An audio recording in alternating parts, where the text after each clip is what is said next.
Hi everybody, welcome back.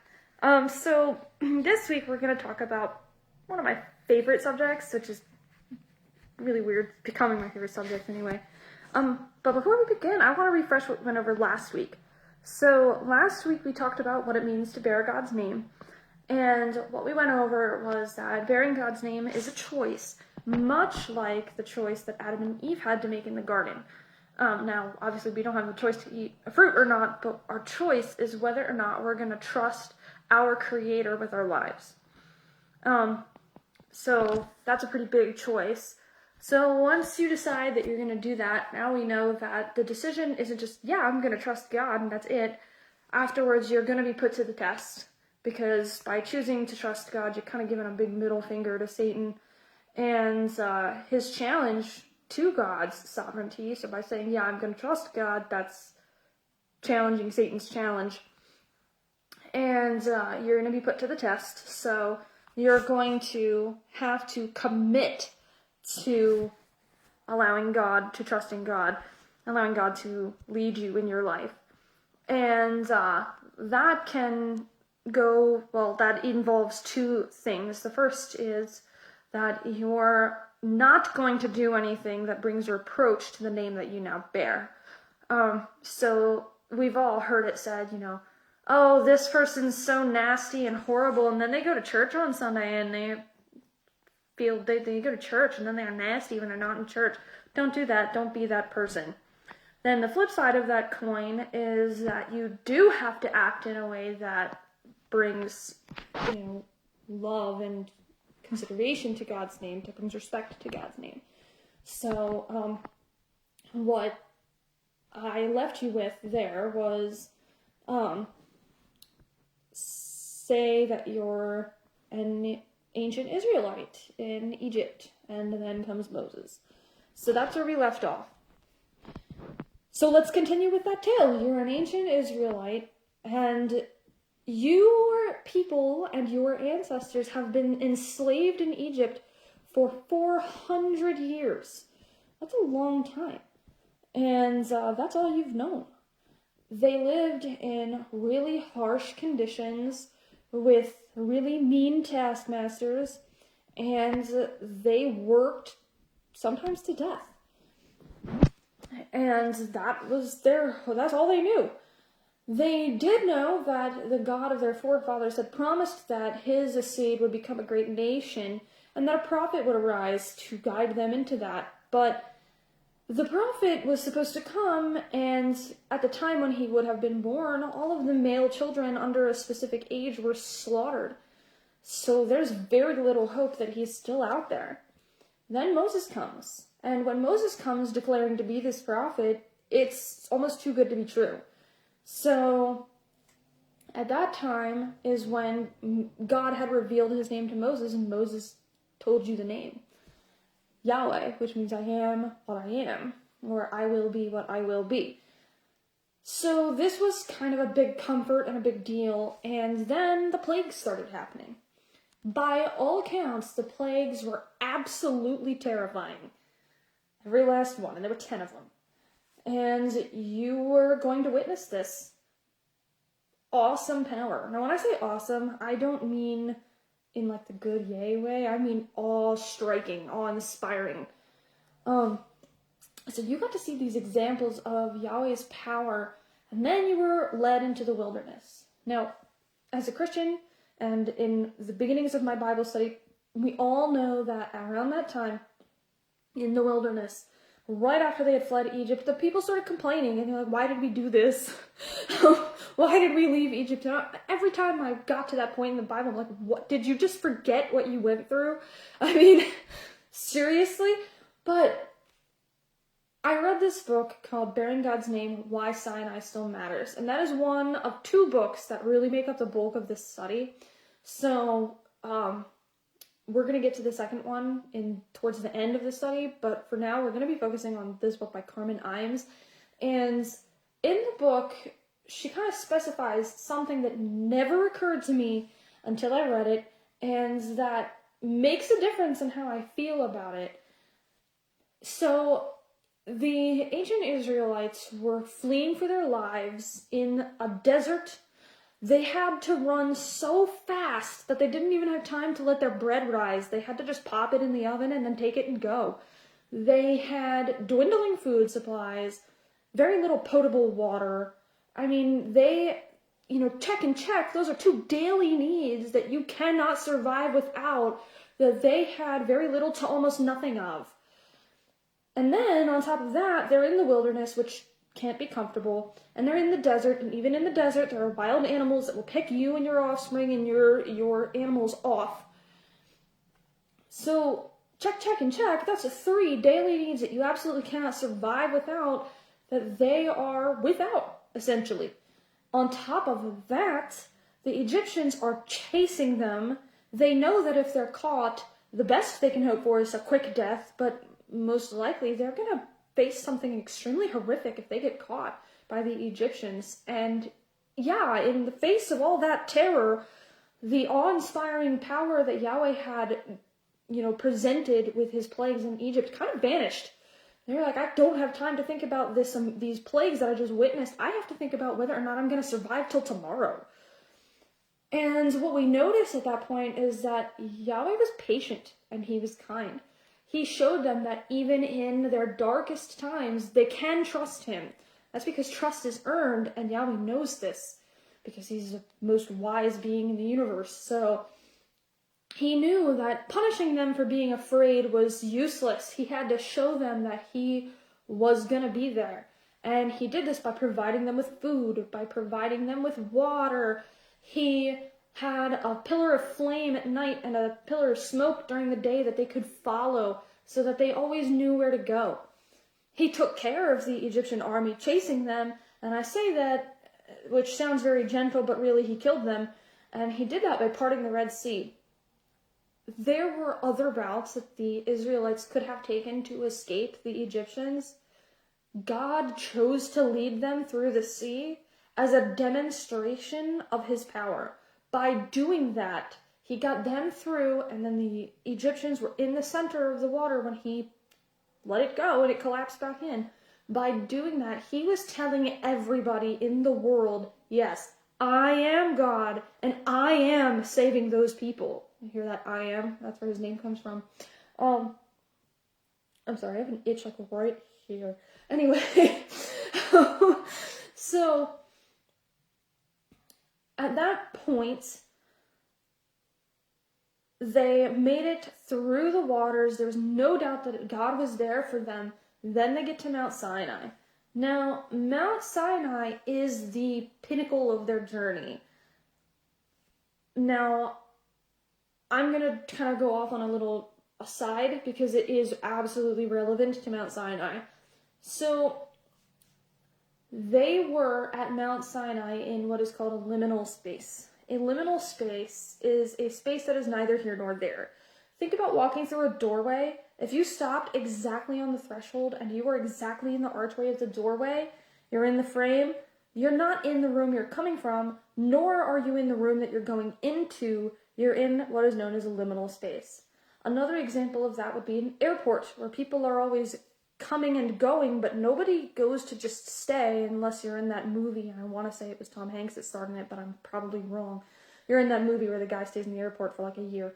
But that doesn't happen really that often, so most people don't go to airports just to hang out. They go somewhere else. Mount Sinai was this liminal space. A key part of liminal spaces is that it is a transition. When you're going from one room to another and you stop on the threshold, you're in a transition from one room to the next. An airport is a transition on your journey. It is a leg to get you from one place to another. Mount Sinai was the stop that got the Israelites to go from a collection of slaves to running away, fleeing for their lives, to a nation with an army. One of the strongest armies of its time. So, Mount Sinai was this point, and the reason we know that is because of the way the story is told. Now, back in those days, and I say those days, I'm talking about the millennia ago when the Bible was written, and I'm talking about the Old Testament, the Tanakh was written. story arcs were not told the same way that they are today. Today, we have a plot, and there is a climax of the plot, and that climax is about 2/3 of the way through the story. In the ancient times, the climax was in the exact center of the story, and the build-up and then the fallout after the climax were mirrors of each other. So an example of that would be Noah. So they were in a world of unrighteousness and sin, and then he built the ark, and the animals came. Then for 40 days, the world flooded. Then for 40 days, they were in the ark. Then for 40 days, the waters receded. Then they released the animals, and then they had a sacrifice of righteousness. It was a mirror, and the focal point of that story is the ark and the flood and the power that is demonstrated in that moment.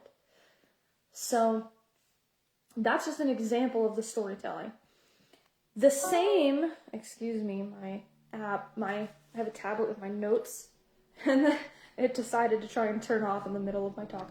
Anyway, there are so many examples of how the Israelite nation, how the Mount Sinai stop is the focal point of their journey. And there are way too many to name, but to give an idea of how their story goes, I'm going to go a broad overview.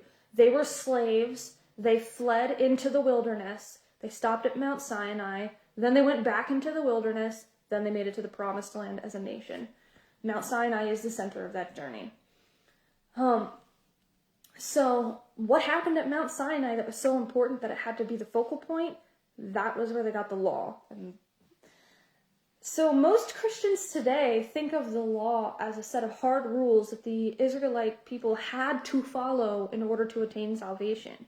But that can't be farther from the truth.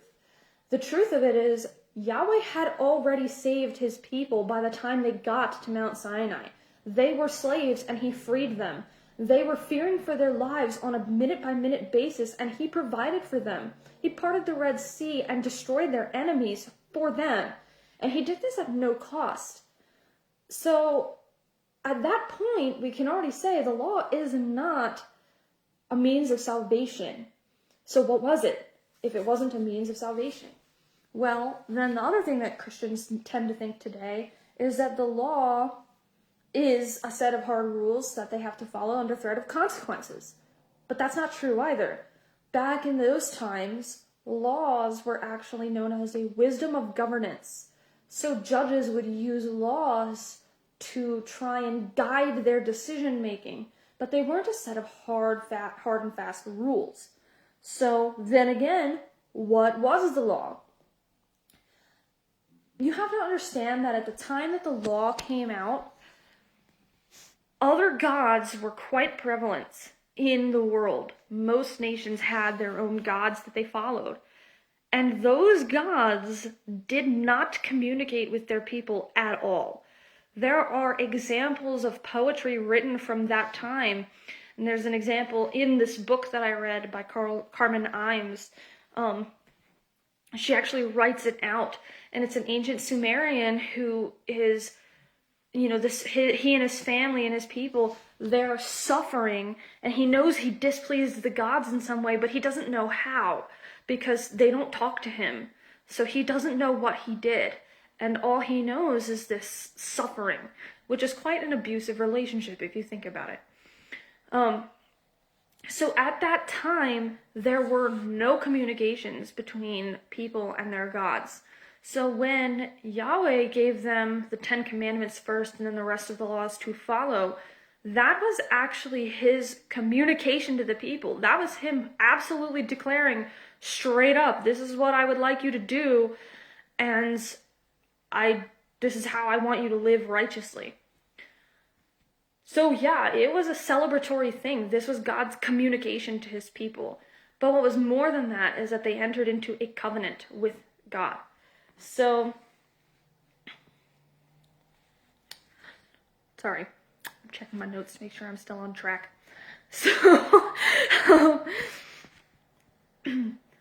a covenant back in those days and even to this day is a promise between two people. We're going to make a deal, a treaty, and I'm going to uphold my end of the bargain and you're going to uphold your end of the bargain.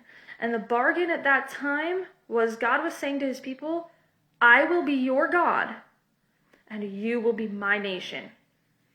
So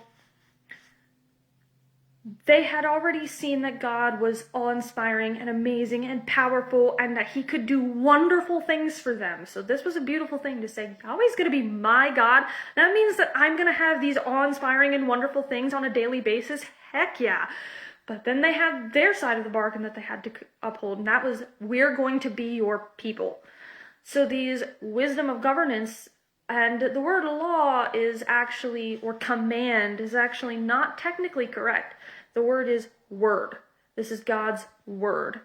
And like today we read God's word, they were going to have this word as a way of living. They're going to choose to follow this word as a way of living, and they will be ambassadors to the rest of the world to say, yeah, my God is Yahweh, and I have a great life. And I made a promise to him, and he made a promise to me. And we're fulfilling it, and this is great. So they were going to be giving a witness of God to the people. So that's all fine and dandy. Now we've kind of got that worked out. The law is a communication. It is a moral guidance and less of a hard set of rules. And they entered this covenant promise. We will be your nation. You will be our God. But what does that have to do with Christians today? So I'm going to go to he just is the greatest prophet that ever lived, and that was Jesus Christ. And I'm going to point out something about it. Jesus followed the law, but not to the letter. Jesus followed the law in spirit. Now, that doesn't mean that he didn't do the things that the law commanded. He absolutely did. But there is an example of one part of the law that I can think of right off the top of my head, and that was when he and his people were traveling, and they went and they reaped some of the food out of a field on the Sabbath to eat. And the Pharisees were like, what are you doing? You're breaking the Sabbath. That's not cool. That's not kosher. But Jesus said, well, if a calf fell into a hole on the Sabbath, would you just leave it there? Now I'm paraphrasing, obviously. But the point was to reiterate that the law is a moral guidance, and that sometimes you will have to do things in your own scenario that don't exactly line up with the law. The idea is that you're following the spirit of the law. So it's not that he and his people didn't take a Sabbath. They needed to rest just like everybody else did. But when they were hungry and they needed food, and it was the Sabbath, they weren't going to starve themselves to death just because it was a Sabbath day. They were going to eat. I need to live. I can't serve God if I'm not living. So that's what they did. And that's kind of an important point for me. Then I'm going to go on to the next prophet. This one is he's not really a prophet. He's an apostle. It's Paul. And, Paul is kind of a polarizing issue. And from what I've met, some people absolutely love Paul and some people hate his guts, and I don't know why. So I'm going to talk about one of the things that frustrates some of the people that I know who hate Paul. And that is that he seems to send conflicting messages. So here's an example. In Romans 3:31, he says, do we then overthrow the law by faith? By no means. On the contrary, we uphold the law. But then in Ephesians 2:15, he says, by abolishing the law of commandments expressed in ordinance, that he might create in himself one new man in place of the two, so making peace. So those two things kind of contradict each other. Is the law overthrown or not? Well, most modern Christians and some apologists will say he's talking about two different parts of the law. He's talking about the moral part of the law, and then there's the sacrificial part of the law. And the moral part of the law is what they're talking about in Romans 3:31, while the sacrificial part is what they're talking about in Ephesians 2:15. But that's not necessarily the case. Actually, it's just plain not the case.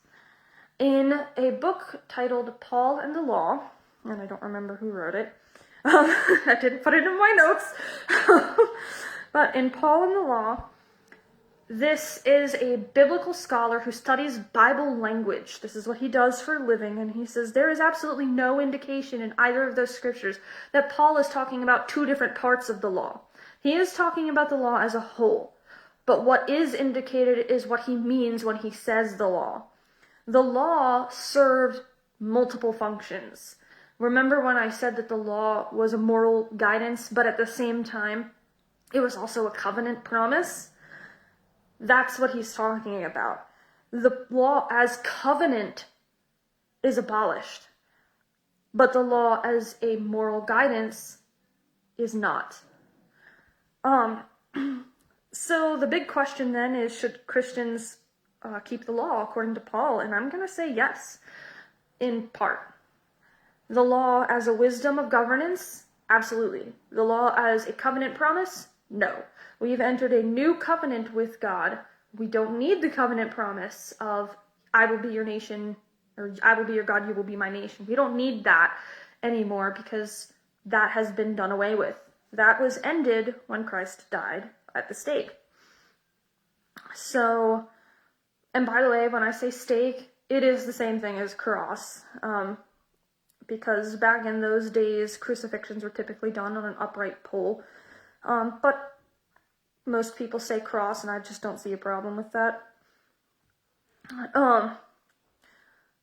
So I'm going to emphasize my point when I say Christians should follow the law as a moral guidance by saying go onto BibleGateway.com. I use the English Standard Version. You can use whatever version you want. Go to the search bar and type in the law, and then scroll down to where the New Testament verses start. And the contradiction is going to go away. Everything is going to be clear then. Because what you're going to see is a bunch of scriptures like, loving thy neighbor is a summary of the law. Or you're going to see scriptures that say Christians that love their neighbor keep the law. Or I would not know sin if I did not know the law. Because breaking the law is sin. So what he's saying at that point, which becomes really clear, is that the law is this communication of God. He's telling you what he wants. And by looking at it and following it, even though we know that this is no longer a covenant promise, that is a communication. It is absolutely noteworthy and valuable to say, you know what? I know that God wants us to have a wall around the roof because back in those days people would use the roof as a living space and they don't want people to fall off the roof and get hurt. So on my balcony, I'm going to put a railing so that people don't fall and get hurt. Or to look at it and say, oh, God says in the Old Testament that when a pregnant woman is killed, then the murderer is accountable for both the life of the mother and the baby. Now I believe and know that God views unborn babies as still living. And those things are quite valuable. But in our day, we are under a new covenant, and what the heck is that? So I'm going to talk about that next week. That is next week's topic. What is the new covenant? And I think that's going to be a really great topic to discuss because I think that's probably one of the most beautiful topics to discuss. So now that I've ended my previous talk, I'm just going to briefly go over what I went over. So we know that the law in ancient times was a communication from Yahweh to his people, which was an extremely rare event that just did not happen outside of this scenario. Gods did not communicate with their subjects. We also know that the law served as both a wisdom and as a covenant promise, that the nation of Israel was his people and he was their God. We know that we don't need to follow the letter of the law because Jesus did not follow the letter of the law. There were extenuating circumstances when he went ahead and did what he had to do. Was he breaking the law? No, he had to do what he had to do. We also know that Paul advocates for the use of the law as a moral guidance because he says so. He says we don't abolish the law. We also know that the law as covenant has ended at the stake or the cross because God said so in the Bible. And now we know we're under a new covenant, and that is where we're going to go off from next week. So if you liked this video, please comment below so that I know, because sometimes I get discouraged, and it would encourage me greatly. The other thing is that if you're interested in doing a movie or TV night on Friday nights, then please let me know, and I can start setting that up. Also, I have crafts that we can do together, and that would be great if you want to do crafts with me. Another thing is that I am making little shark baubles. I'm crocheting them, and I'm going to sell them, and I'm going to donate all the proceeds to Shark Stewards of America, who help protect marine life. And one of their big goals is to protect the great hammerhead shark, which is endangered. They're going to protect it from shark finneras in Ecuador and Costa Rica. So please, just if you decide you want to help the sharks, either buy one of my baubles or go on to Shark Stewards of America and donate. That's up to you. So thank you so much. I can't wait to talk next week about the new covenant. It's so exciting. I have an article that posted exactly half an hour ago, exactly 27 minutes ago to be precise, from about last week's chat about bearing God's name. And next Saturday, I will post an article about this week's talk, so you can read it and just go over it again if that's what you want. And I look forward to seeing you again. Thank you and have a good day. God bless.